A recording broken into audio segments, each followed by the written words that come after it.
Lorsque tu reçois le feu de Dieu, ça ne doit pas être un feu qui reste ici à l'assemblée, ou que tu pries seulement, Seigneur, baptise-moi du feu. Non, non, non, non, non, non. Ce n'est pas ça l'objectif.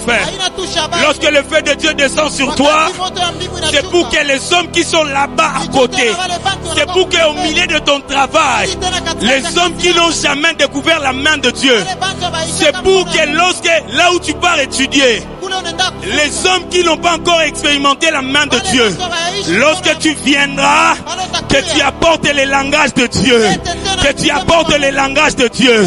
Je prie que cette soirée soit une soirée où les langages de Dieu va s'exprimer au milieu de nous.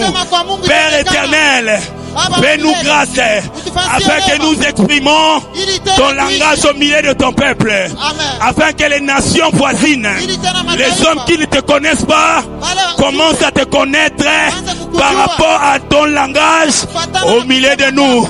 Je prie que celui qui ne donnait pas les langages commence à produire les langages de Dieu.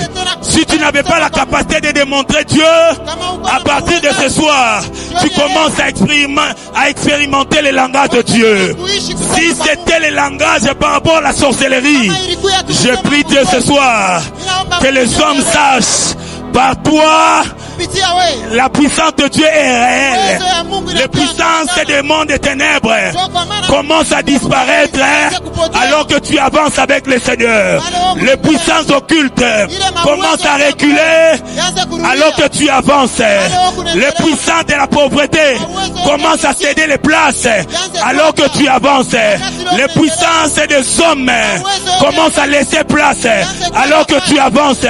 Les puissances des mondes des hommes commence à laisser place alors que tu avances, parce que Dieu veut démontrer son langage au travers du feu. Amen.